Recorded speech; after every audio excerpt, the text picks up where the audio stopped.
पगड़ियां खबरों में तुहाडा एक बारी फिर तो स्वागत है। मैं हाँ हरनीहा गुलाटी ਅਤੇ इस समय साडे नाल स्टूडियो विच मौजूद हैं शीतल चिट्ठी जी ਅਤੇ परमिंदर सिंह जी। हर वार की तरह इस वार भी तुहाडे सामने असीं पगदियां हुई खबरां लैके आए हाँ ਅਤੇ अज एक मुद्दे बारे गलबात कर रहे हाँ जो कि सिर्फ तुहाडे ते साडे तक ही सीमित नहीं बल्कि उन्हां लोकां तक है जो कि भारत तो या बाकी देशों तो कैनेडा आना चाहते हैं। इस मुद्दे बारे तुहानूं जानकारी देंगे परमिंदर सिंह जी। सब तो पहला मैं स्वागत करना चाहूँगा साढ़े अज जो स्पैशल गैसट ने शीतल चुट्टी जी जो कि एक इमीग्रेशन कंसलटेंट ने। सो इन्हों तो असी केस बारे जानकारी हासिल करांगे। शीतल जी सब तो पहला तुहाडा बहुत बहुत स्वागत।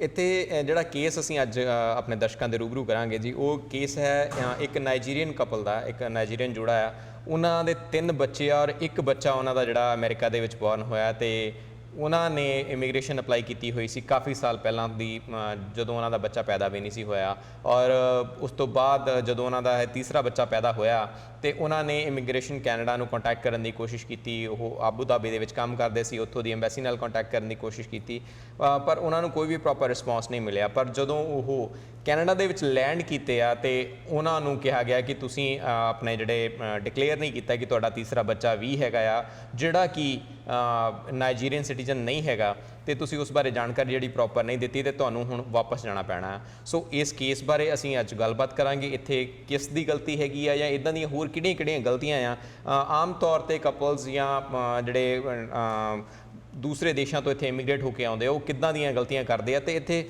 इमीग्रेशन कैनेडा का फॉल्ट आ या साडा फॉल्ट आ। सो इस बारे सारे केस बारे असीं अज जानकारी हासिल करांगे। सो शीतल जी जिद्दां असीं इस केस बारे देखिया सुनिया तो ये बहुत सारिया गल्लां जिहड़ियां हैगियां वो सानूं समझ नहीं आ रही हैगियां। सो सानूं थोड़ा जिहा जे असीं गल करिए कि इस केस दे विच मेजर कॉन्ट्रोवर्सी की हैगी आ। ਪਹਿਲਾਂ ਤੇ Parminder thank you very much ਸਾਨੂੰ ਇਨਵਾਈਟ ਕਰਨ ਵਾਸਤੇ ਇੱਥੇ ਸਾਰਿਆਂ ਨੂੰ ਸਤਿ ਸ਼੍ਰੀ ਅਕਾਲ ਸਾਡੇ ਵੱਲੋਂ। ਆ ਕੇਸ ਥੋੜਾ ਜਿਹਾ ਅਨਯੂਜੂਅਲ ਹੈਗਾ। ਇੱਕ ਨਾਈਜੀਰੀਅਨ ਕਪਲ ਹੈਗਾ ਜਿਹੜੇ ਕਿ ਆਬੂ ਧਾਬੀ 'ਚ ਵਰਕ ਪਰਮਿਟ 'ਚ ਸੀਗੇ। ਉਹਨਾਂ ਨੇ ਮੇਰੇ ਹਿਸਾਬ ਨਾਲ ਜਿਹੜਾ ਨਿਊਜ਼ ਆਰਟੀਕਲ CBC ਨੇ ਪਬਲਿਸ਼ ਕੀਤਾ ਹੈਗਾ ਉਹਨਾਂ ਨੇ 2014 'ਚ ਅਪਲਾਈ ਕੀਤਾ। ਐਲੀਜੀਬਲ ਪਾਏ ਗਏ ਤੇ ਉਹਦੇ ਬਾਅਦ ਉਹਨਾਂ ਨੂੰ ਲੈਂਡਿੰਗ ਡਾਕੂਮੈਂਟਸ ਵੀ ਇਸ਼ੂ ਹੋਏ ਆ।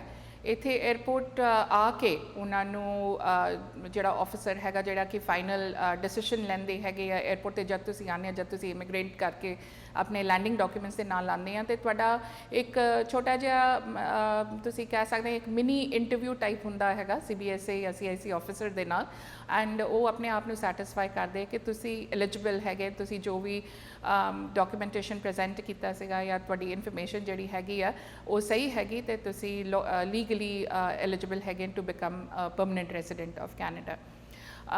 ਜਿਹੜਾ ਕਿ ਪ੍ਰੋਗਰਾਮ ਹੈਗਾ ਫੈਡਰਲ ਸਕਿਲਡ ਕੈਟੇਗਰੀ ਦਾ ਉਹਦੇ ਅੰਦਰ ਜਿਹੜੇ ਬੰਦੇ ਇਕਨੋਮਿਕਲੀ ਐਸਟੈਬਲਿਸ਼ ਕਰ ਸਕਦੇ ਆ ਆਪਣੇ ਆਪ ਨੂੰ ਕੈਨੇਡਾ ਦੇ ਅੰਦਰ ਉਹਨਾਂ ਨੂੰ ਐਲੀਜੀਬਲ ਪਾਇਆ ਜਾਂਦਾ ਹੈਗਾ ਅਤੇ ਬਾਕੀ 4-5 ਕ੍ਰਾਈਟੇਰੀਆ ਹੈਗੇ ਜਿਹਦੇ ਅੰਦਰ ਉਹਨਾਂ ਨੂੰ ਇਨਐਡਮਿਸਿਬਲ ਨਹੀਂ ਲੀਗਲੀ ਨਹੀਂ ਹੋਣਾ ਚਾਹੀਦਾ ਆ। ਇੱਕ ਸਭ ਤੋਂ ਫੋਰਮੋਸਟ ਇਨਐਡਮਿਸਿਬਲ ਹੁੰਦਾ ਕਿ ਤੁਸੀਂ ਕੈਨੇਡਾ ਨਹੀਂ ਆ ਸਕਦੇ ਆ ਅਗੇਂਸਟ ਦ ਲਾਅ ਹੈਗਾ। ਕਾਮਨਲੀ ਜਿਹੜੇ ਗਰਾਊਂਡਸ ਹੈਗੇ ਆ ਜਿਹਦੇ ਕਰਕੇ ਬੰਦੇ ਪਾਏ ਜਾਂਦੇ ਆ inadmissible one of the reasons is misrepresentation. Misrepresentation ਮਤਲਬ ਕਿ ਅਗਰ ਤੁਸੀਂ ਝੂਠ ਬੋਲਿਆ ਹੈਗਾ। ਕਈ ਵਾਰੀ ਅਸੀਂ ਆਪਣੇ ਆਪ ਜਦ ਫਾਈਲ ਲਾਉਂਦੇ ਹਾਂ ਕਈ ਵਾਰੀ ਸਾਨੂੰ ਪਤਾ ਵੀ ਨਹੀਂ ਹੁੰਦਾ ਕਿ ਅਸੀਂ ਮਿਸਰੈਪ੍ਰੈਜ਼ੈਂਟ ਕਰ ਰਹੇ ਹਾਂ। ਇੰਟੈਂਸ਼ਨ ਨਹੀਂ ਹੁੰਦਾ ਝੂਠ ਬੋਲਣ ਦਾ ਪਰ ਕਈ ਵਾਰੀ ਫੋਰਮਸ ਸਮਝ ਨਹੀਂ ਆਉਂਦੇ ਆ ਜਾਂ ਜਿਹੜੀ ਰਾਈਟ ਇਨਫੋਰਮੇਸ਼ਨ ਹੈਗੀ ਆ ਜਿਹੜੀ ਇਮੀਗ੍ਰੇਸ਼ਨ ਚਾਹੁੰਦੀ ਹੈਗੀ ਉਹ ਅਸੀਂ ਨਹੀਂ ਦੇ ਪਾਉਂਦੇ ਹਾਂ। ਬਟ ਇਸ ਪਰਟੀਕੂਲਰ ਕੇਸ 'ਚ ਜਿੰਨੀ ਤੱਕ ਸਾਨੂੰ ਇਨਫੋਰਮੇਸ਼ਨ ਹੈਗੀ ਆ ਇੱਦਾਂ ਲੱਗਦਾ ਨਹੀਂ ਹੈਗਾ ਕਿ ਉਹਨਾਂ ਨੇ ਰਿਪਰੈਜ਼ੈਂਟ ਕੀਤਾ ਹੈਗਾ ਆਪਣੇ ਆਪ ਨੂੰ। ਜਿਹੜੇ ਕਿ ਫੈਕਟ ਸਾਹਮਣੇ ਆਏ ਹੈਗਾ ਉਸ ਦੇ ਹਿਸਾਬ ਨਾਲ ਉਹਨਾਂ ਨੇ ਮੈਡੀਕਲ ਸਟੇਜ ਤੱਕ ਮਤਲਬ ਉਹਨਾਂ ਦੇ ਮੈਡੀਕਲਸ ਇਸ਼ੂ ਹੋ ਚੁੱਕੇ ਸੀਗੇ ਐਂਡ ਉਸ ਵੇਲੇ ਸ਼ੀ ਵਾਜ਼ ਪ੍ਰੈਗਨੈਂਟ ਦ ਵਾਈਫ ਵਾਜ਼ ਪ੍ਰੈਗਨੈਂਟ। ਉਹਨਾਂ ਨੇ ਆ ਜਿਹੜੀ ਇਨਫੋਰਮੇਸ਼ਨ ਹੈਗੀ ਆ ਜਿਹੜੇ ਕਿ ਡੈਜ਼ਿਗਨੇਟਿਡ ਮੈਡੀਕਲ ਡਾਕਟਰਸ ਹੁੰਦੇ ਆ ਇਮੀਗ੍ਰੇਸ਼ਨ ਦੇ ਡੈਜ਼ਿਗਨੇਟਿਡ ਮੈਡੀਕਲ ਡਾਕਟਰਸ ਹੁੰਦੇ ਆ ਜਿਹਦੇ ਕੋਲੋਂ ਤੁਸੀਂ ਮੈਡੀਕਲਸ ਆਪਣਾ ਕਰਾਉਂਦੇ ਆ ਅਤੇ ਉਹਨਾਂ ਨੇ ਉਹਨਾਂ ਨੂੰ ਜਾ ਕੇ ਦੱਸਿਆ ਸੀਗਾ ਕਿ ਸ਼ੀ ਇਜ਼ ਪ੍ਰੈਗਨੈਂਟ। ਨਾਓ ਇੱਦਾਂ ਦੀ ਸਿਚੁਏਸ਼ਨ ਦੇ ਅੰਦਰ ਡਾਕਟਰਸ ਜਨਰਲੀ 2 ਸਟੈਪਸ ਚੱਕਦੇ ਆ, ਜਾਂ ਤੇ अर्ਲੀ ਸਟੇਜ ਪ੍ਰੈਗਨੈਂਸੀ ਹੁੰਦੀ ਹੈ ਜਾਂ ਸੇਫ ਸਟੇਜ ਜਦ ਅਗਰ ਪ੍ਰੈਗਨੈਂਸੀ ਹੁੰਦੀ ਹੈ ਤੇ ਫਿਰ ਡਿਸੀਜਨ ਹੁੰਦਾ ਹੈ ਕਿ ਤੁਸੀਂ ਐਕਸ-ਰੇਜ਼ ਜਿਹੜੇ ਕਿ ਪਾਰਟ ਹੁੰਦੇ ਮੈਡੀਕਲ ਐਗਜ਼ਾਮੀਨੇਸ਼ਨ ਦੇ ਤੁਸੀਂ ਦੇ ਸਕਦੇ ਆ, ਜਾਂ ਜਨਰਲੀ ਪ੍ਰੈਗਨੈਂਸੀ ਦੇ ਤੌਰ ਤੇ ਤੁਹਾਡੀ ਜਿਹੜੇ ਐਕਸ-ਰੇਜ਼ ਹੈਗੇ ਉਹ ਡੈਫਰ ਹੋ ਜਾਂਦੇ ਆ ਜਦ ਤੱਕ ਤੁਹਾਡਾ ਬੇਬੀ ਨਹੀਂ ਬੌਰਨ ਹੁੰਦਾ, ਤੇ ਉਹਦੇ ਬਾਅਦ ਫਿਰ ਐਕਸ-ਰੇਜ਼ ਵਗੈਰਾ ਜਿਹੜੇ ਹੈਗੇ ਆ ਕੰਪਲੀਟ ਹੁੰਦੀ ਆ। ਇਹਦੇ ਕੇਸ 'ਚ ਸਾਨੂੰ ਇਹ ਨਹੀਂ ਪਤਾ ਕਿ ਰੇਡੀਓਗ੍ਰਾਫੀ ਕੀਤੀ ਗਈ ਸੀਗੀ ਉਸ ਵੇਲੇ, ਐਂਡ ਜਿਹੜੀ ਇਨਫੋਰਮੇਸ਼ਨ ਜਿਹੜੀ ਕਿ ਮੈਡੀਕਲ ਡਾਕਟਰ ਨੂੰ ਦਿੱਤੀ ਸੀਗੀ, ਇਹ ਜਿਹੜੀ ਇਨਫੋਰਮੇਸ਼ਨ ਹੈਗੀ ਉਹ ਇਹਨਾਂ ਦੇ ਰਿਕਾਰਡ 'ਚ ਪ੍ਰੋਸੈਸ ਹੋਈ ਹੈਗੀ ਕਿ ਨਹੀਂ ਹੋਈ ਹੈਗੀ ਆ। ਅਗਰ ਇਹਨਾਂ ਨੇ ਡਿਕਲੇਅਰ ਕੀਤਾ ਹੈਗਾ ਫਿਰ ਤੇ ਇਨਫੋਰਮੇਸ਼ਨ ਆਟਵਾ ਦੇ ਕੋਲ ਤੇ CIC ਦੇ ਕੋਲ ਸੀਗੀ ਕਿ ਸ਼ੀ ਵਾਸ ਪ੍ਰੈਗਨੈਂਟ ਐਂਡ ਐਕਸਪੈਕਟਿੰਗ, ਐਂਡ ਜਿਹੜੇ ਡਾਕਟਰ ਹੈਗੇ ਉਹਨਾਂ ਨੂੰ ਆਟੋਮੈਟਿਕਲੀ ਅਪਡੇਟ ਕਰਨਾ ਹੁੰਦਾ ਹੈ ਫਾਈਲ ਦੇ ਅੰਦਰ। ਦੂਜੀ ਜਗ੍ਹਾ ਜਿਹੜੇ ਕਿ ਮੈਨੂੰ ਲੱਗਦਾ ਨਹੀਂ ਹੈਗਾ ਕਿ ਇਹ ਗਲਤ ਨੇ, ਬਿਕੋਜ਼ ਜਦ ਇਹਨਾਂ ਨੂੰ ਲੈਂਡਿੰਗ ਡਾਕੂਮੈਂਟਸ ਮਿਲੇ ਨੇ ਜਿਹੜੇ ਇਹਨਾਂ ਦਾ ਵੀਜ਼ਾ ਸਟੈਂਪ ਹੋ ਕੇ ਆਇਆ ਹੈਗਾ ਆ ਪਾਸਪੋਰਟ ਦੇ ਉੱਤੇ, ਉਸ ਵੇਲੇ ਵੀ ਉਹਨਾਂ ਨੇ ਕੁਐਸਚਨ ਰੇਜ਼ ਕੀਤਾ ਕਿ ਤੁਸੀਂ ਇੱਕ ਵੀਜ਼ਾ ਇੱਕ ਲੈਂਡਿੰਗ ਡਾਕੂਮੈਂਟ ਸਾਡੀ ਸ਼ਾਰਟ ਭੇਜੀ ਹੈਗੀ ਆ। ਸੋ ਟੈਕਨੀਕਲੀ ਉਹਨਾਂ ਨੇ ਉਸ ਵੇਲੇ CIC ਨੂੰ ਵੀਜ਼ਾ ਪ੍ਰੋਸੈਸਿੰਗ ਆਫਿਸ ਨੂੰ ਡਿਕਲੇਅਰ ਕਰਤਾ ਸੀਗਾ ਕਿ we have a change in our family. ਜਿਕਨ ਰੀਸੈਂਟ ਪ੍ਰੋਸੈਸਿੰਗ ਚੱਲਦੀ ਪਈ ਹੈਗੀ, ਮੋਸਟਲੀ ਸਾਰਾ ਕੁਝ ਈਮੇਲ ਤੇ ਹੁੰਦਾ ਆ। ਜਿਹੜੇ ਕੇਸ ਪ੍ਰੋਸੈਸਿੰਗ ਸੈਂਟਰਸ ਨੇ ਜਿਕਨ ਆਟਵਾ ਹੈਗਾ, ਜਿਹੜੇ ਇਨ ਕੈਨੇਡਾ ਐਪਲੀਕੈਂਟਸ ਹੈਗੇ ਆ, ਕੇਸ ਪ੍ਰੋਸੈਸਿੰਗ ਸੈਂਟਰ ਆਟਵਾ ਕਮ ਸੇ ਕਮ ਇੱਕ ਵਾਰੀ ਤੇ ਇਨਫੋਰਮੇਸ਼ਨ ਈਮੇਲ ਜਿਹੜੀ ਹੈਗੀ ਇੱਕ ਸਟੈਂਡਰਡ ਜਿਹੀ ਈਮੇਲ ਹੈਗੀ ਉਹਨਾਂ ਦੀ, ਉਹ ਜ਼ਰੂਰ ਭੇਜਦੇ ਨੇ। ਉਹਨੂੰ ਕਹਿੰਦੇ ਕਿ has your family composition changed since you have applied for permanent residency। ਤੇ ਮੈਨੂੰ ਨਹੀਂ ਲੱਗਦਾ ਕਿ ਇਹਨਾਂ ਨੂੰ ਇਦਾਂ ਦੀ ਈਮੇਲ ਨਹੀਂ ਭੇਜੀ ਹੈਗੀ, ਉਹ ਦੋ ਲੈਵਲ ਤੇ ਭੇਜਦੇ ਹੈਗੇ। ਵਨਸ ਜਦ ਤੁਹਾਡੇ ਮੈਡੀਕਲਸ ਇਸ਼ੂ ਹੋ ਜਾਂਦੀ ਹੈ, ਰੈਡੀ ਫॉर ਵੀਜ਼ਾ ਇੱਕ ਈਮੇਲ ਆਉਂਦੀ ਹੈਗੀ ਹੈ, ਇੱਕ ਤੁਹਾਨੂੰ ਈਮੇਲ ਆਏਗੀ ਅਗਰ ਤੁਸੀਂ ਲੈਂਡਿੰਗ ਫੀ ਉਸ ਦੌਰਾਨ ਨਹੀਂ ਪੇ ਕੀਤੀ ਹੈ, ਫਿਰ ਉਹ ਤੁਹਾਨੂੰ ਰਿਕੁਐਸਟ ਕਰਦੇ ਕਿ ਤੁਸੀਂ ਲੈਂਡਿੰਗ ਫੀਸ ਜਿਹੜੀ ਹੈਗੀ ਆ ਉਹ ਤੁਸੀਂ ਪੇ ਕਰ ਦਿਓ, ਜਿਹੜੀ $490 ਪਰ ਐਡਲਟ ਹੈਗੀ ਆ। ਉਸ ਵੇਲੇ ਵੀ ਉਹ ਈਮੇਲ ਕੁਐਸਚਨ ਕਰਦਾ ਹੈ ਕਿ as there been a change in your family. 3-4 question standard ਹੁੰਦੇ ਆ ਉਹਦੇ ਅੰਦਰ। Have you been married or divorced since filing this application. ਮੈਂ ਐਗਜ਼ੈਕਟ ਮੈਨੂੰ ਕੁਐਸਚਨਸ ਮਤਲਬ ਸਹੀ ਉਹਦੇ ਟਰਮੀਨੋਲੋਜੀ ਇੱਕਦਮ ਯਾਦ ਨਹੀਂ ਹੈਗੀ, ਪਰ ਜਨਰਲੀ ਆਹ ਕੁਐਸਚਨਸ ਨੇ ਕਿ ਜਾਂ ਫਿਰ ਤੁਹਾਡਾ ਇੰਟੈਂਸ਼ਨ ਹੈਗਾ ਮੈਰਿਜ ਦਾ ਜਾਂ ਡਿਵੋਰਸ ਦਾ ਜਸਟ ਬਿਫੋਰ ਤੁਹਾਡੀ ਲੈਂਡਿੰਗ ਕੰਪਲੀਟ ਹੋ ਸਕੇ, ਤੁਹਾਡੀ ਪਰਮਨੈਂਟ ਰੈਸੀਡੈਂਸੀ ਤੁਹਾਨੂੰ ਮਿਲ ਸਕੇ। ਇੱਕ ਕੁਐਸਚਨ ਹੈਗਾ ਕਿ are you going to give birth or are you going to adopt a child before you become a permanent resident? ठीक है जी। And एक question है कि have you given birth or have you adopted a child since since the application or before becoming a permanent resident? And if so, provide us the details and provide us the documentation. ਸੋ ਅਗਰ ਇੱਦਾਂ ਦਾ email ਉਹਨਾਂ ਨੇ ਭੇਜਿਆ ਹੈਗਾ and the consultant ਜਿਹੜੇ ਇਹਨਾਂ ਦੇ ਸੀਗੇ ਜਾਂ ਫੈਮਿਲੀ ਨੇ CIC ਨੂੰ ਇਨਫੋਰਮ ਕੀਤਾ ਹੈਗਾ, ਤਾਂ ਵੀ ਫਿਰ ਮਿਸਰੈਪ੍ਰੈਜ਼ੈਂਟੇਸ਼ਨ ਦਾ ਕੇਸ ਨਹੀਂ ਬਣਦਾ ਹੈਗਾ ਇਹਨਾਂ ਦੇ ਅਗੇਂਸਟ। ਠੀਕ ਹੈ ਜੀ। ਦੂਜੀ ਗੱਲ ਥੋੜੀ ਜਿਹੀ ਸਰਪ੍ਰਾਈਜ਼ਿੰਗ ਹੈਗੀ ਆ, ਉਹ ਹੈਗੀ ਆ ਕਿ 에ਅਰਪੋਰਟ ਤੇ ਆ ਕੇ ਇਹਨਾਂ ਨੂੰ ਲੈਂਡਿੰਗ ਡਿਨਾਈ ਹੋਇਆ ਹੈਗਾ based on, and this is something new, intent to reside. ਲੱਗਦਾ ਹੈ ਕਿ ਆਫਿਸਰ ਨੇ ਆ ਮੁੱਦਾ ਚੱਕਿਆ ਹੈਗਾ ਕਿ ਜਸਟ ਬਿਕੋਜ਼ ਜਿਹੜੀ ਇਹਨਾਂ ਦਾ ਡਿਸੀਸ਼ਨ ਸੀਗਾ US ਜਾ ਕੇ ਬੇਬੀ ਨੂੰ ਬਰਥ ਦੇਣਾ ਜਾਂ ਕਾਮਨਲੀ ਕਾਲਡ ਬਰਥ ਟੂਰਿਜ਼ਮ, ਉਹਦੇ ਬੇਸਿਸ ਤੇ ਡਿਨਾਈ ਕਰਨਾ, ਉਹ ਵੀ ਗਲਤ ਹੈਗਾ। ਬਿਕੋਜ਼ ਆਫਿਸਰ ਇੱਦਾਂ ਦਾ ਡਿਸੀਸ਼ਨ ਬਿਕਮਸ ਅਨਰੀਜ਼ਨੇਬਲ, ਤੇ ਕੈਨੇਡੀਅਨ ਇਮੀਗ੍ਰੇਸ਼ਨ ਪਾਲਿਸੀ ਜਿਹੜੀ ਹੈਗੀ ਆ ਉਹ ਰੀਜ਼ਨੇਬਲਨੈਸ ਦੇ ਹਿਸਾਬ ਨਾਲ ਹੁੰਦੀ ਆ।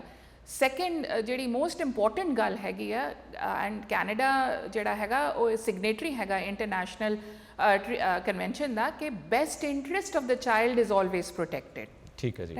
ਸੋ ਅਗਰ best interest of the child ਦੇਖਾ ਜਾਏ ਤੇ ਬੇਬੀ ਹੈਗਾ, ਮੈਨੂੰ ਲੱਗਦਾ 8 ਮਹੀਨੇ ਦਾ ਇਹਨਾਂ ਦਾ ਬੇਬੀ ਹੈਗਾ, ਜਿਹਦੇ ਕਰਕੇ ਇਹਨਾਂ ਨੂੰ ਰਿਫਿਊਜ਼ ਕਰਦੇ ਪਏ ਆ ਲੈਂਡਿੰਗ ਡਾਕੂਮੈਂਟ, ਐਂਡ ਮੈਨੂੰ ਲੱਗਦਾ ਦੁੱਧ ਪੀਣ ਦਾ ਬੱਚਾ ਹੈਗਾ।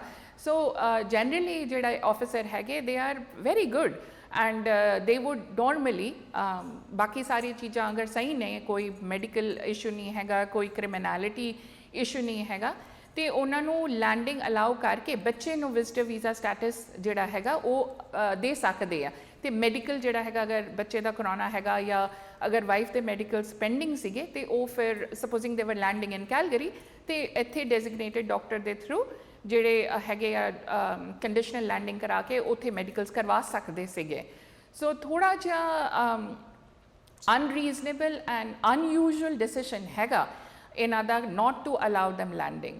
ਠੀਕ ਹੈ ਜੀ। ਇੱਕ ਹੋਰ ਵੀ ਚੀਜ਼ ਮੈਂ ਜਿਹੜਾ ਤੁਹਾਨੂੰ ਦੱਸਣਾ ਚਾਹੁੰਦੀ ਹਾਂ ਕਿ ਜਿਹੜਾ ਐਕਟ ਹੈਗਾ ਜਿਹਨੂੰ ਅਸੀਂ immigration and refugee protection act ਦੇ ਦੌਰਾਨ ਇਮੀਗ੍ਰੇਸ਼ਨ ਪਾਲਿਸੀ ਜਿਹੜੀ ਹੈਗੀ ਉਹਦੇ ਥਰੂ ਹੈਗੀ ਆ, ਉਹਦਾ ਇੱਕ ਸੈਕਸ਼ਨ ਹੈਗਾ ਸੈਕਸ਼ਨ 3 ਸਬ ਸੈਕਸ਼ਨ 1D। ਉਹਦਾ ਮੇਨ ਫੋਕਸ ਹੈਗਾ ਕਿ to reunite your family member specially blood relatives. ਠੀਕ ਹੈ ਜੀ। ਹੁਣ ਇਹ ਛੋਟਾ ਜਿਹਾ ਬੱਚਾ ਹੈਗਾ 8 ਮਹੀਨੇ ਦਾ ਬੱਚਾ ਹੈਗਾ, ਉਹਨੂੰ ਤੁਸੀਂ ਰੀਯੂਨਾਈਟ ਕਹਿ ਲਓ ਜਾਂ ਜੋ ਵੀ ਕਹਿ ਲਓ, ਉਹਦੇ ਬੇਸਿਸ 'ਤੇ ਤੁਸੀਂ ਪੂਰੀ ਫੈਮਿਲੀ ਨੂੰ ਡਿਨਾਈ ਕਰਦੇ ਪਏ ਆ ਡਿਸਪਾਈਟ ਦ ਫੈਕਟ ਕਿ ਉਹਨਾਂ ਨੇ ਆਲਰੇਡੀ ਇਨਫੋਰਮੇਸ਼ਨ ਜਿਹੜੀ ਹੈਗੀ ਆ, ਜਿਹੜੀ ਅਸੀਂ ਕਹਿੰਦੇ ਹਾਂ ਮਟੀਰੀਅਲ ਇਨਫੋਰਮੇਸ਼ਨ ਜਿਹੜੀ ਹੈਗੀ ਉਹ CIC ਨੂੰ ਪ੍ਰੋਵਾਈਡ ਕੀਤੀ ਹੈਗੀ ਆ। ਉਹਦੇ ਬਾਵਜੂਦ ਉਹਨਾਂ ਨੂੰ ਰਿਫਿਊਜ਼ ਕਰਨਾ ਤੇ ਇੰਨਾ ਟਾਈਮ ਲਾਉਣਾ ਉਹਨਾਂ ਦੇ ਡਿਸੀਜਨ ਮੇਕਿੰਗ ਨੂੰ ਥੋੜ੍ਹਾ ਜਿਹਾ ਅਨਯੂਜੂਅਲ ਤੇ ਅਨਰੀਜ਼ਨੇਬਲ ਲੱਗਦਾ ਹੈਗਾ। ਸੋ ਜਿਵੇਂ thank you so much sir, ਤੁਸੀਂ ਸਾਰੀ ਗੱਲ ਕਲੈਰੀਫਾਈ ਕੀਤੀ ਕਿ ਕਿਸ ਬੇਸਿਸ ਤੇ ਉਹਨਾਂ ਨੂੰ ਡਿਨਾਈ ਕੀਤਾ ਗਿਆ, ਪਰ ਨਾਓ ਜਦੋਂ ਹੁਣ ਲੈਂਡ ਕਰ ਚੁੱਕੇ ਨੇ UAE ਵਾਪਸ ਨਹੀਂ ਜਾ ਸਕਦੇ, ਅਮਰੀਕਾ 'ਚ ਵੀ ਉਹ ਵਿਜ਼ਟਰ ਵੀਜ਼ਾ ਤੋਂ ਬਗੈਰ ਨਹੀਂ ਜਾ ਸਕਦੇ। ਹੁਣ ਕੈਨੇਡਾ 'ਚ ਉਹਨਾਂ ਦਾ ਕੀ ਸਟੇਟਸ ਹੈ, ਨੰਬਰ 1। ਨੰਬਰ 2, ਹੁਣ ਉਹਨਾਂ ਲਈ ਕੀ ਆਪਸ਼ਨਸ ਨੇ? ਨੇਹਾ, ਇਸ ਵੇਲੇ ਜਿਹੜੇ ਗਵਰਨਮੈਂਟ ਦਾ ਸਟੈਂਸ ਹੈਗਾ ਜਾਂ ਗਵਰਨਮੈਂਟ ਦੀ ਜਿਹੜੀ ਪਾਲਿਸੀ ਹੈਗੀ, ਅਸੀਂ ਦੇਖ ਰਹੇ ਹਾਂ ਕਿ ਪਿਛਲੇ 1-2 ਸਾਲਾਂ ਤੋਂ ਕਾਫੀ ਜਿਹੜਾ ਵਰਡ ਹੈਗਾ ਸਟ੍ਰਿੰਜੈਂਟ ਅਸੀਂ ਯੂਜ਼ ਕਰਨੇ ਆ ਜਾਂ ਕਾਫੀ ਸਟਰੋਂਗ ਪਾਲਿਸੀ ਨੂੰ ਅਪਹੋਲਡ ਕਰਨ 'ਚ ਲੱਗੇ ਹੈਗੇ। ਇਹ ਹਿਊਮੈਨਿਟੇਰੀਅਨ ਤੇ ਕੰਪੈਸ਼ਨੇਟ ਗਰਾਊਂਡਸ ਜਿਹੜਾ ਕਿ ਹੋਣਾ ਚਾਹੀਦਾ, Canada the immigration the policy the foundation he humanitarian and compassionate grounds ਹੈਗਾ, ਉਹ ਥੋੜ੍ਹਾ ਜਿਹਾ ਇਗਨੋਰ ਹੁੰਦਾ ਪਿਆ ਲੱਗਦਾ ਪਿਆ ਹੈਗਾ।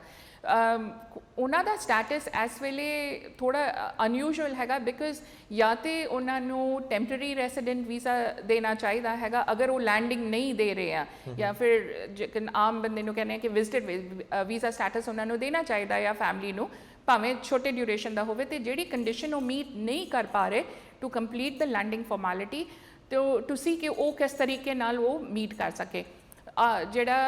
ਜਿਹੜੀ ਇਨਫੋਰਮੇਸ਼ਨ ਸਾਹਮਣੇ ਆਈ ਹੈਗੀ ਆ ਉਹਦੇ ਹਿਸਾਬ ਨਾਲ CIC ਇਨਵੈਸਟੀਗੇਟ ਕਰਦਾ ਪਿਆ ਹੈਗਾ ਕਿ ਕਿਆ ਉਹਨਾਂ ਦੀ ਰੇਡੀਓਗ੍ਰਾਫੀ ਜਾਂ ਮੈਡੀਕਲ ਡੇਟਾ ਜਿਹੜਾ ਸਬਮਿਟ ਕੀਤਾ ਸੀਗਾ ਉਹਦੇ 'ਚ ਕੋਈ ਖਾਮੀ ਹੈਗੀ ਆ, ਉਹਦੇ 'ਚ ਕੋਈ ਐਰਰ ਹੈਗਾ। ਸੋ ਕਲੀਅਰਲੀ ਇਹ CIC ਦਾ ਇਸ਼ੂ ਹੈਗਾ, ਨਾ ਕਿ ਇਸ ਫੈਮਿਲੀ ਦਾ ਇਸ਼ੂ ਹੈਗਾ। ਹੁਣ ਪ੍ਰੋਬਲਮ ਇਹ ਹੈ ਕਿ US ਵੀ ਇਹਨਾਂ ਨੂੰ US ਵਿਜ਼ਟਰ ਵੀਜ਼ਾ ਅਪਲਾਈ ਕਰਨਾ ਪੈਣਾ। ਮੇਰੇ ਜਿੰਨਾ ਤੱਕ ਮੈਨੂੰ ਪਤਾ ਹੈਗਾ ਉਹਨਾਂ ਦੀ ਐਮੀਰਾਤੀ ਵਰਕ ਪਰਮਿਟ ਜਿਹੜੇ ਹੈਗੇ ਉਹ ਕੈਂਸਲ ਹੋ ਗਏ ਆ ਬਿਕਾਜ਼ UAE ਦਾ ਰੂਲ ਹੈਗਾ, ਮਿਡਲ ਈਸਟ ਦੇ ਸਾਰੀ ਕੰਟਰੀਜ਼ ਰਿਕੁਆਇਰ ਕਰਦੀ ਨੇ ਕਿ ਅਗਰ ਤੁਸੀਂ ਇਮੀਗ੍ਰੇਟ ਹੋ ਰਹੇ ਆ, ਤੁਸੀਂ ਆਪਣੀ ਜੌਬ ਛੱਡ ਰਹੇ ਆ, ਤੇ ਤੁਹਾਨੂੰ ਆਪਣਾ ਵਰਕ ਪਰਮਿਟ ਸਰੈਂਡਰ ਕਰਨਾ ਪੈਂਦਾ ਜਾਂ ਕੈਂਸਲ ਕਰਵਾਉਣਾ ਪੈਂਦਾ, ਆਪਣੀ ਰੈਸੀਡੈਂਸੀ ਸਟੇਟਸ ਕੈਂਸਲ ਕਰਾਉਣੀ ਪੈਂਦੀ ਹੈ ਬਿਕਾਜ਼ ਉੱਥੇ ਵੀ EMPLOYER ਬੇਸਡ ਵਰਕ ਪਰਮਿਟ ਹੁੰਦਾ ਹੈ, right. So from the news that we know ਉਹਨਾਂ ਨੇ ਉਹ ਕੈਂਸਲ ਕਰਤਾ ਹੈਗਾ। ਬਿਲਕੁਲ। ਸੋ ਇਸ ਟਾਈਮ ਫਿਰ ਉਹ ਉਹਨਾਂ ਕੋਲ ਜੌਬ ਵੀ ਨਹੀਂ ਹੈਗੀ ਔਰ ਅਮਰੀਕਾ ਵੀ ਜਾਣ ਨੂੰ ਉਹਨਾਂ ਨੂੰ ਟਾਈਮ ਲੱਗਣਾ ਅਗਰ ਅਮਰੀਕਾ ਵੀ ਅਪਲਾਈ ਕਰਦੇ ਆ। ਬਟ ਇੱਥੇ ਅਗਰ ਦੇਖਿਆ ਜਾਵੇ ਤੇ ਜਿਹੜਾ ਤੁਸੀਂ ਗੱਲ ਕੀਤੀ ਹੈ ਕਿ ਬਰਥ ਟੂਰਿਜ਼ਮ ਦੀ ਗੱਲ ਹੋਈ ਆ, ਸੋ ਇੱਥੇ ਇਹ ਕੋਈ ਕੰਡੀਸ਼ਨ ਹੈ ਕਿ ਉਸ ਬੇਸਿਸ ਦੇ ਉੱਤੇ ਬੱਚੇ ਨੂੰ ਵੀਜ਼ਾ ਡਿਨਾਈ ਕੀਤਾ ਜਾ ਸਕਦਾ ਹੈ? ਤੇ ਇੱਕ ਸਵਾਲ ਮੈਂ ਇਹ ਵੀ ਤੁਹਾਨੂੰ ਪੁੱਛਣਾ ਚਾਹਾਂਗੀ ਕਿ ਕਾਫੀ ਵਾਰੀ ਮੈਂ ਖੁਦ ਇੱਕ ਸਿਟੀਜ਼ਨਸ਼ਿਪ ਪ੍ਰੋਸੈਸ ਤੋਂ ਗੁਜ਼ਰੀ ਹਾਂ, ਤੇ ਮੈਂ ਉਸ ਵੇਲੇ ਥੋੜੀ ਜਿਹੀ ਇੰਟਰਨਸ਼ਿਪ ਕੀਤੀ ਸੀ 2-3 ਮਹੀਨਿਆਂ ਦੀ ਵਿਦਆਊਟ ਐਨੀ ਪੇ। ਤੇ ਮੈਂ ਜਦ ਸਿਟੀਜ਼ਨਸ਼ਿਪ ਅਪਲਾਈ ਕੀਤੀ ਤਾਂ ਮੈਨੂੰ ਉਹਨਾਂ ਨੇ ਖਾਸ ਤੌਰ ਤੇ ਪੁੱਛਿਆ ਕਿ are you planning to return, are you planning to go work there, and I said no, I'm a Canadian Canada 'ਚ ਰਹਿ ਰਹੀ ਹਾਂ, ਇੱਥੇ ਮੈਂ ਪੜ੍ਹਾਈ ਕੀਤੀ, ਇੱਥੇ ਮੇਰੀ ਫੈਮਿਲੀ ਹੈ ਤੇ ਮੇਰੀ ਇੰਟੈਂਸ਼ਨ ਇੱਥੇ ਹੀ ਰਹਿੰਦੀ ਹੈ। ਬਟ ਦੇ ਵਰ ਸੋ ਸਟ੍ਰਿਕਟ ਕਿ ਉਹਨਾਂ ਨੂੰ ਸੀਗਾ ਕਿ ਕੈਨੇਡਾ ਦੇ ਬੈਨੀਫਿਟਸ ਲੈਂਦੇ ਹੋਏ ਤੁਸੀਂ ਅਮਰੀਕਾ ਨਾ ਜਾ ਕੇ ਰਹੋ ਜਾਂ ਕਿਸੇ ਹੋਰ ਦੇਸ਼ 'ਚ ਨਾ ਰਹੋ। ਤੇ ਤੁਹਾਨੂੰ ਲੱਗਦਾ ਹੈ ਕਿ ਇਸ ਕਪਲ ਨੇ, ਕੋਈ ਕਾਫੀ ਲੋਕ ਹੁੰਦੇ ਉਹ ਦੋਨੋਂ ਪਾਸੇ ਪੈਰ ਰੱਖਣਾ ਚਾਹੁੰਦੇ ਨੇ, ਇਸ ਕਪਲ ਨੇ ਜਾਣ ਕੇ ਬੱਚਾ ਉੱਥੇ ਕੀਤਾ ਹੋਣਾ ਤਾਂ ਕਿ ਉੱਥੇ ਵੀ ਪੈਰ ਪਸਾਰ ਸਕਣ ਤੇ ਇੱਥੇ ਵੀ? ਨੇਹਾ, ਇਹ ਗੱਲ ਤੇ ਫੋਰਚੂਨੇਟਲੀ ਕਹਿ ਲਓ ਜਾਂ ਅਨਫੋਰਚੂਨੇਟਲੀ ਕਹਿ ਲਓ, ਉਹਨਾਂ ਨੇ ਡਿਕਲੇਅਰ ਵੀ ਕੀਤੀ ਹੈਗੀ ਆ। ਜਿੰਨਾ ਤੱਕ ਮੈਨੂੰ ਮੈਂ ਜਿਹੜੇ ਆਰਟੀਕਲਸ ਪੜ੍ਹੇ ਆ ਇਹਨਾਂ ਦੇ ਬਾਰੇ, ਉਹਦੇ 'ਚ ਉਹਨਾਂ ਨੇ ਕਲੀਅਰਲੀ ਮੈਂਸ਼ਨ ਕੀਤਾ ਕਿ ਉਹਨਾਂ ਦਾ US ਜਾਣ ਦਾ ਪਲਾਨ ਪਹਿਲਾਂ ਸੀਗਾ for a vacation, and ਜਦੋਂ ਉੱਥੇ ਗਏ ਹੈ ਤੇ ਉਹਨਾਂ ਨੇ ਸੋਚਿਆ why not have the baby here, ਤਾਂ ਕਿ ਬੱਚੇ ਨੂੰ ਅਮਰੀਕਨ ਪਾਸਪੋਰਟ ਮਿਲ ਜਾਏ, ਸਿਟੀਜ਼ਨਸ਼ਿਪ ਮਿਲ ਜਾਏ, ਰਾਈਟ। ਨਾਓ ਇੰਟੈਂਟ ਉਹਨਾਂ ਨੇ ਹਾਈਡ ਨਹੀਂ ਕੀਤਾ ਹੈਗਾ, ਰਾਈਟ, ਉਹਨਾਂ ਨੇ ਡਿਕਲੇਅਰ ਕੀਤਾ ਹੈਗਾ। ਹੁਣ ਜਸਟ ਬਿਕੋਜ਼ ਕਿ ਤੁਹਾਡਾ ਬੱਚਾ ਅਮਰੀਕਨ ਸਿਟੀਜ਼ਨ ਹੈਗਾ ਜਾਂ ਕੈਨੇਡੀਅਨ ਸਿਟੀਜ਼ਨ ਹੈਗਾ, ਇੱਥੇ ਵੀ ਲੋਕ ਆਉਂਦੇ ਆ, ਹਾਲਾਂਕਿ ਘੱਟ ਆਉਂਦੇ ਆ to give birth so that the child becomes a Canadian citizen, but ਉਹਦਾ ਮਤਲਬ ਇਹ ਨਹੀਂ ਕਿ ਪੇਰੈਂਟਸ ਨੂੰ ਆਟੋਮੈਟਿਕਲੀ ਸਿਟੀਜ਼ਨਸ਼ਿਪ ਮਿਲ ਜਾਏਗੀ ਜਾਂ ਵਿਜ਼ਟਰ ਵੀਜ਼ਾ ਸਟੇਟਸ ਵੀ ਮਿਲ ਜਾਏਗਾ। ਉਹਨਾਂ ਨੂੰ ਬਾਈ ਪ੍ਰੋਸੈਸ ਗ੍ਰੀਨ ਕਾਰਡ ਵਾਸਤੇ ਜਾਂ ਸਟੇਟਸ ਵਾਸਤੇ ਅਪਲਾਈ ਕਰਨਾ ਪੈਣਾ, right. So was it a good decision, was it a bad decision, ਇਹ ਤੇ ਉਹਨਾਂ ਨੂੰ ਪਤਾ ਹੈਗਾ, ਰਾਈਟ। ਬਟ ਇਹ ਤੇ ਕੋਈ ਡਿਨਾਈ ਨਹੀਂ ਕਰ ਸਕਦਾ ਕਿ ਬੱਚਾ ਉੱਥੇ ਬੌਰਨ ਹੋਇਆ, ਹੀ is an American citizen, but just because ਦੇ ਟੁੱਕ ਦਿਸ ਸਟੈਪ ਚੱਕ ਕੇ ਉਹ US ਗਏ ਹੈ ਤੇ ਉੱਥੇ ਉਹਨਾਂ ਨੇ ਡਿਲੀਵਰੀ ਕੀਤੀ ਹੈਗੀ, ਉਹਦਾ ਮਤਲਬ ਇਹ ਤੇ ਨਹੀਂ ਕਿ ਉਹਨਾਂ ਦਾ ਇੰਟੈਂਸ਼ਨ ਵੀ ਉੱਥੇ US ਜਾਣ ਦਾ ਹੈਗਾ ਕਿ ਅਸੀਂ ਕੈਨੇਡੀਅਨ ਪਰਮਨੈਂਟ ਰੈਸੀਡੈਂਸੀ ਲੈ ਕੇ ਅਸੀਂ US ਹੀ ਰਹਿਣਾ ਹੈਗਾ।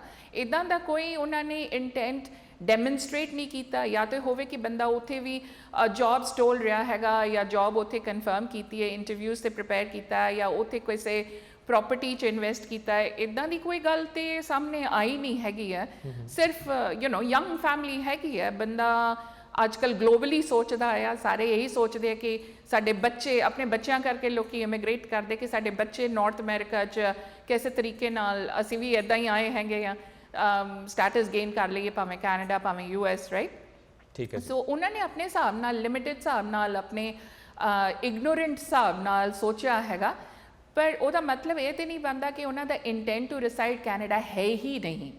ਦੇ ਆਰ ਐਜੂਕੇਟਿਡ ਪੀਪਲ, ਦੋਨੋਂ ਹਸਬੈਂਡ ਵਾਈਫ ਕਾਫੀ ਐਜੂਕੇਟਿਡ ਨੇ, ਉਹਨਾਂ ਦੇ ਸਕਿੱਲਸ ਜਹਾਂ ਤੱਕ ਮੈਨੂੰ ਪਤਾ ਹੈਗਾ ਸ਼ਾਰਟੇਜ 'ਚ ਹੈਗੇ ਆ, ਆਕੂਪੇਸ਼ਨਸ ਇੱਦਾਂ ਦੀਆਂ ਹੈਗੀਆਂ ਜਿੱਥੇ ਕਿ ਸਕਿੱਲ ਸ਼ਾਰਟੇਜ ਹੈਗਾ ਕੈਨੇਡਾ 'ਚ। ਸੋ ਇੱਦਾਂ ਵੀ ਨਹੀਂ ਹੈਗਾ ਕਿ ਉਹਨਾਂ ਨੂੰ ਸਹੀ ਜੌਬ ਨਹੀਂ ਮਿਲਣੀ। ਹਾਂ, ਸਟਰਗਲ, ਪੀਰੀਅਡ ਆਫ ਸਟਰਗਲ ਤੇ ਸਾਰੇ ਕਰਦੇ ਹੀ ਹੈਗੇ, ਇੱਥੇ ਉਹਨਾਂ ਨੂੰ ਕਰਨਾ ਹੀ ਪੈਣਾ ਆਪਣੇ ਕ੍ਰੈਡੈਂਸ਼ੀਅਲਸ ਵਗੈਰਾ, ਬਟ ਵੈਲ ਇਨਫੋਰਮਡ ਕਪਲ ਹੈਗਾ, ਆਲਰੇਡੀ UAE 'ਚ ਰਹਿ ਚੁੱਕੇ ਹੈਗੇ ਆ, ਤੇ ਉਹਨਾਂ ਦੀ ਪਾਸਟ ਹਿਸਟਰੀ ਵੀ ਪ੍ਰੋਬੇਬਲੀ ਸ਼ੋ ਕਰਦੀ ਹੈਗੀ ਕਿ ਉਹਨਾਂ ਨੇ ਉੱਥੇ ਦੇ ਕੋਈ ਲਾਜ਼ ਨਹੀਂ ਬ੍ਰੇਕ ਕੀਤੇ।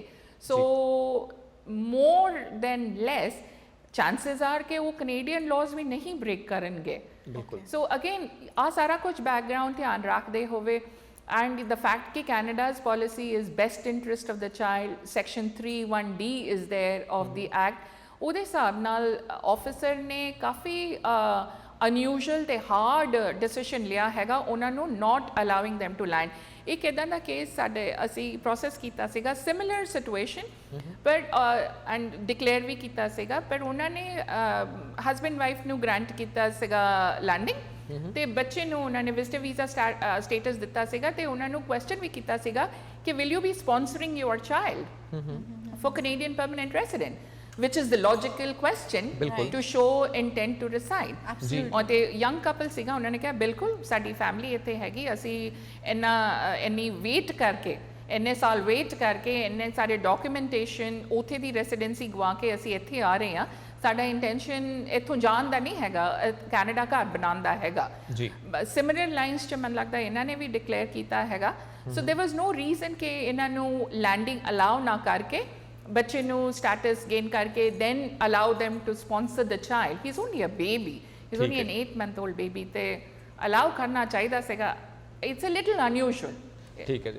ਇਦਾਂ ਦੇ ਕੇਸ ਮਤਲਬ ਇਦਾਂ ਦਾ ਤਾਂ ਨਹੀਂ, ਕਾਫੀ ਡਿਫਰੈਂਟ ਹੈਗਾ ਇਸ ਕੇਸ ਨਾਲੋਂ। ਇੰਡੀਅਨ ਕਪਲ ਹੈਗਾ ਸੀਗਾ, ਆਟੋਵਾ ਦੇ ਵਿੱਚ ਰਹਿ ਰਿਹਾ, ਤੇ ਉਹਨਾਂ ਨੇ ਜਦੋਂ ਉਹ ਇੱਥੇ ਇਮੀਗ੍ਰੇਟ ਕੀਤੇ ਆ, ਤੇ ਉਹਨਾਂ ਨੇ ਡਿਕਲੇਅਰ ਹੀ ਨਹੀਂ ਸੀ ਕੀਤਾ ਜਦੋਂ ਉਹ ਇੰਡੀਆ ਤੋਂ ਕੈਨੇਡਾ ਇਮੀਗ੍ਰੇਟ ਕੀਤੇ ਕਿ ਸਾਡਾ ਇੱਕ ਬੱਚਾ ਵੀ ਹੈਗਾ ਆ, ਤੇ ਇੱਥੇ ਆ ਕੇ ਉਹਨਾਂ ਨੇ ਆਪਣੇ ਬੱਚੇ ਨੂੰ ਦੁਬਾਰਾ ਸਪਾਂਸਰ ਕਰਨਾ ਚਾਹਿਆ, ਪਰ ਬਾਅਦ ਵਿੱਚ ਉਹਨਾਂ ਨੂੰ ਪਤਾ ਲੱਗਾ ਕਿ ਤੁਹਾਨੂੰ ਐਟ ਦ ਟਾਈਮ ਆਫ ਤੁਸੀਂ ਜਦੋਂ ਇਮੀਗ੍ਰੇਟ ਕਰਦੇ ਹੋ ਤੇ ਤੁਹਾਨੂੰ ਇਹ ਡਿਕਲੇਅਰ ਕਰਨਾ ਹੁੰਦਾ ਕਿ ਅਸੀਂ ਤੁਹਾਡਾ ਇੱਕ ਬੱਚਾ ਵੀ ਹੈਗਾ, ਤੁਹਾਡੀ ਫੈਮਿਲੀ ਵੱਡੀ ਹੈਗੀ ਆ।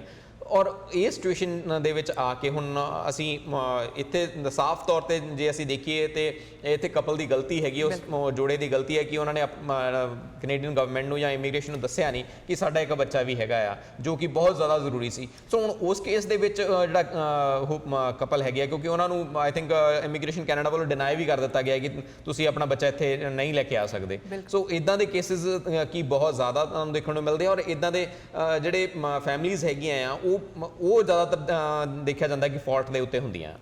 ਪਰਮਿੰਦਰ, ਇਹ ਜਿਹੜਾ ਤੁਸੀਂ ਸਿਚੁਏਸ਼ਨ ਤੁਸੀਂ ਤੁਸੀਂ ਦੱਸੀ ਹੈਗੀ ਆ, ਇੱਦਾਂ ਦੇ ਬਹੁਤ ਕੇਸਿਸ ਹੈਗੇ, ਬਹੁਤ ਕੇਸਿਸ ਹੈਗੇ ਆ, ਤੇ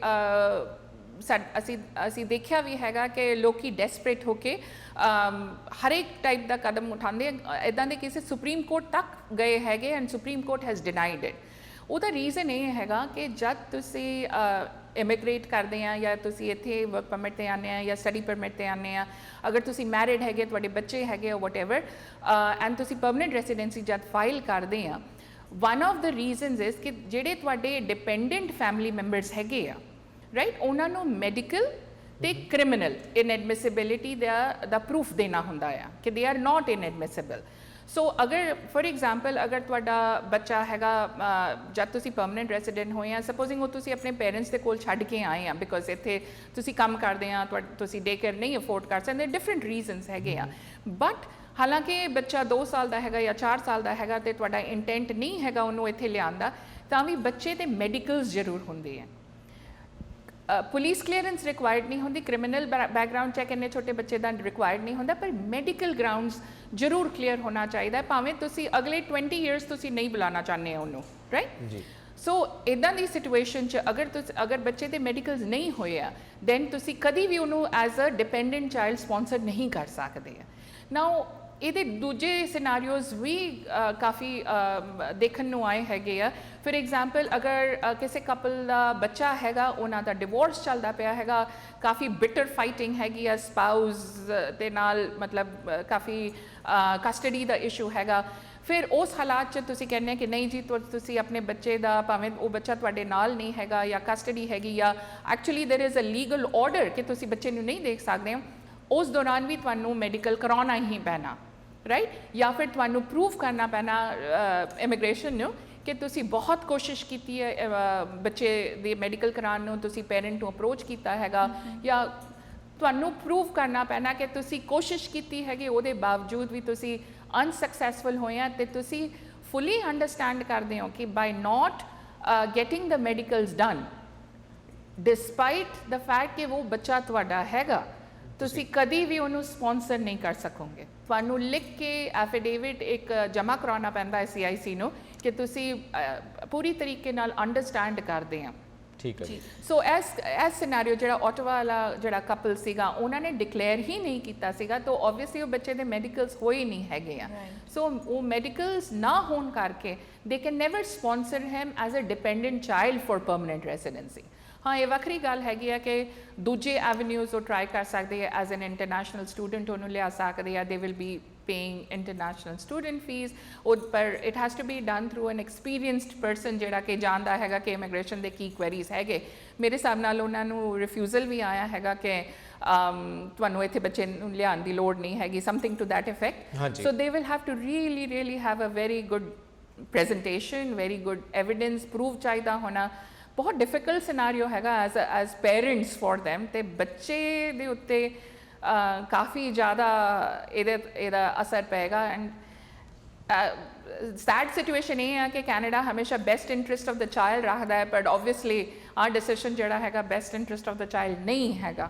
but what can you do? ਹਾਂਜੀ, ਇਸ ਦੇ ਨਾਲ ਹੀ ਤੁਹਾਨੂੰ ਸ਼ੁਰੂ ਤੋਂ ਪਹਿਲਾਂ ਮੈਂ ਇੱਕ ਆਖਰੀ ਸਵਾਲ ਪੁੱਛਣਾ ਚਾਹੁੰਦੀ ਹਾਂ, ਜੋ ਕਿ ਇੱਕ ਕਿਸਮ ਨਾਲ ਤੁਸੀਂ ਆਪਣੇ ਵੱਲੋਂ ਵੀ ਕੁਝ ਪੁਆਇੰਟਸ ਐਡ ਕਰਨਾ ਚਾਹੋ। ਕਿਹੜੀਆਂ ਇੰਨੀਆਂ ਗਾਈਡਲਾਈਨਸ ਨੇ ਜਿਨ੍ਹਾਂ ਨੂੰ ਲੋਕਾਂ ਨੂੰ ਬੜੇ ਹੀ ਕੇਅਰਫੁਲੀ ਫੋਲੋ ਕਰਨ ਦੀ ਲੋੜ ਹੈ ਜਦੋਂ ਆਪਣੇ ਪੇਪਰ ਫਾਈਲ ਕਰਦੇ ਹਨ? ਕਿਉਂਕਿ ਜ਼ਾਹਿਰ ਜੀ ਗੱਲ ਹੈ, ਇਮੀਗ੍ਰੇਸ਼ਨ ਦਾ ਜਿਹੜਾ ਕੇਸ, ਜਿਵੇਂ ਤੁਸੀਂ ਦੱਸਿਆ ਕਿ ਅਜਿਹੇ ਕੇਸ ਕਾਫੀ ਵੱਡੇ ਪੈਮਾਨੇ 'ਤੇ ਵੇਖੇ ਜਾਂਦੇ ਹਨ, ਅਤੇ ਕੁਝ ਅਜਿਹੇ ਤੁਸੀਂ ਟਿਪਸ ਪੁਆਇੰਟਸ ਦੇਣਾ ਚਾਹੋ ਸਾਡੇ ਦਰਸ਼ਕਾਂ ਨੂੰ, ਤਾਂ ਕਿ ਜੇ ਉਹ ਆਪਣੇ ਘਰ ਵਾਲਿਆਂ ਨੂੰ ਬੁਲਾ ਰਹੇ ਹਨ ਜਾਂ ਸੁਝਾਅ ਦੇ ਰਹੇ ਹਨ ਤੇ ਉਹ ਇਹਨਾਂ ਨੂੰ ਆਪਣੇ ਜ਼ਿਹਨ 'ਚ ਰੱਖ ਸਕਣ।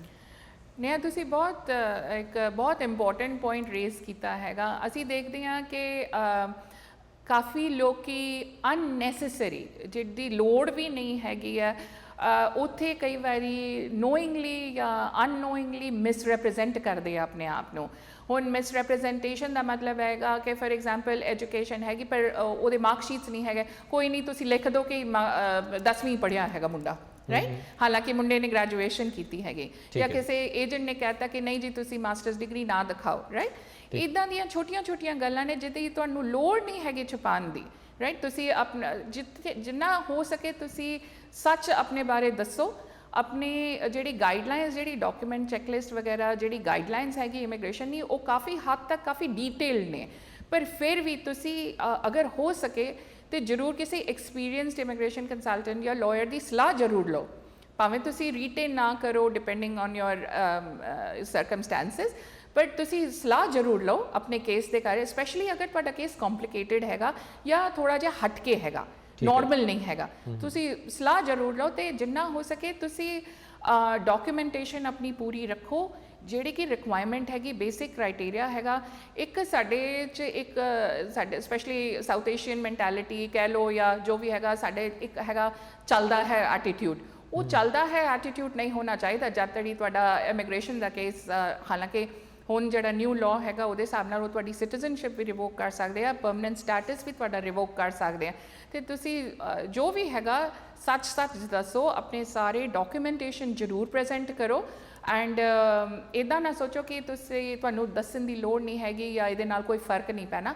ਹਰੇਕ ਚੀਜ਼ ਦਾ ਫਰਕ ਪੈਂਦਾ ਹੈਗਾ, ਅੱਗੇ ਤੋਂ ਅੱਗੇ ਜਾ ਕੇ ਲਿੰਕ ਬਣਦਾ ਜਾਂਦਾ ਹੈਗਾ ਕੇਸ ਦਾ, ਤੇ ਸਾਰਾ ਡੇਟਾ ਜਿਹੜਾ ਹੈਗਾ ਕੰਪਿਊਟਰਾਈਜ਼ਡ ਹੈਗਾ, ਸਾਰਾ ਅਵੇਲੇਬਲ ਹੈਗਾ ਇਮੀਗ੍ਰੇਸ਼ਨ ਨੂੰ। ਸੋ ਜਿੰਨਾ ਹੋ ਸਕੇ ਤੁਸੀਂ ਮਿਸਰਿਪ੍ਰੈਜ਼ੈਂਟ ਨਾ ਕਰੋ। ਸੋ ਸਭ ਤੋਂ ਵੱਡਾ ਪੁਆਇੰਟ ਜੇ ਹਰ ਇੱਕ ਕੇਸ ਦੇ ਵਿੱਚ ਦੇਖੀਏ ਤਾਂ ਮਿਸ ਰਿਪਰੈਜ਼ੈਂਟੇਸ਼ਨ ਜਿਹੜੀ ਹੈਗੀ ਉਸ ਨੂੰ ਬਹੁਤ ਸੀਰੀਅਸਲੀ, ਤੇ ਉਹ ਅੱਗੇ ਜਾ ਕੇ ਹੁਣ ਤੇ ਜਿਹੜੇ ਹੁਣ ਦੇ ਲਾਜ਼ ਨਵੇਂ ਚੇਂਜਸ ਕੀਤੇ ਗਏ ਆ ਉਹਦੇ ਅਨੁਸਾਰ ਤੇ ਬਾਅਦ ਵਿੱਚ ਤੁਹਾਡੀ ਉਹ ਇਮੀਗ੍ਰੇਸ਼ਨ ਵੀ ਰਿਵੋਕ ਕਰ ਸਕਦੇ ਆ ਔਰ ਨਾਲ ਦੀ ਨਾਲ ਸਿਟੀਜ਼ਨਸ਼ਿਪ ਵੀ। ਬਿਲਕੁਲ। ਸੋ ਇਸ ਸਾਰੇ ਕੇਸ ਦੇ ਵਿੱਚ ਇੱਕ ਜਿਹੜਾ ਗੱਲ ਉੱਭਰ ਕੇ ਸਾਹਮਣੇ ਆਉਂਦੀ ਪਈ ਆ ਉਹ ਇਹੀ ਆ ਕਿ ਕਿਸੇ ਵੀ ਕੇਸ ਦੇ ਵਿੱਚ, ਕਿਸੇ ਵੀ ਹਾਲਾਤ ਦੇ ਵਿੱਚ ਆਪਣੇ ਆਪ ਨੂੰ ਮਿਸ ਰਿਪਰੈਜ਼ੈਂਟ ਨਾ ਕਰੋ। ਸੋ ਅਸੀਂ ਇਹੀ ਉਮੀਦ ਕਰਦੇ ਹਾਂ ਕਿ ਇਸ ਸਾਰੀ ਜਿਹੜੀ ਘਟਨਾਕ੍ਰਮ ਹੈਗਾ ਉਹਦੇ ਨਾਲ ਅਸੀਂ ਸਾਡੇ ਦਰਸ਼ਕਾਂ ਨੂੰ ਵੀ ਜਾਣਕਾਰੀ ਜ਼ਰੂਰ ਮਿਲੀ ਹੋਊਗੀ। ਔਰ ਸ਼ੀਤਲ ਜੀ, ਤੁਹਾਡਾ ਸਾਡੇ ਨਾਲ ਇਸ ਮਾਮਲੇ ਉੱਤੇ ਗੱਲਬਾਤ ਕਰਨ ਲਈ ਬਹੁਤ ਬਹੁਤ ਧੰਨਵਾਦ। Thank you very much, Parminder. Thank you very much, Neha, for inviting me. Thank you for coming to the studio. Thank you so much. ਸੋ ਇੱਥੇ ਲੈਣੇ ਜੀ ਇੱਕ ਛੋਟੀ ਜਿਹੀ ਬ੍ਰੇਕ ਤੋਂ ਬਾਅਦ ਫਿਰ ਹਾਜ਼ਰ ਹੁੰਦੇ ਹਾਂ।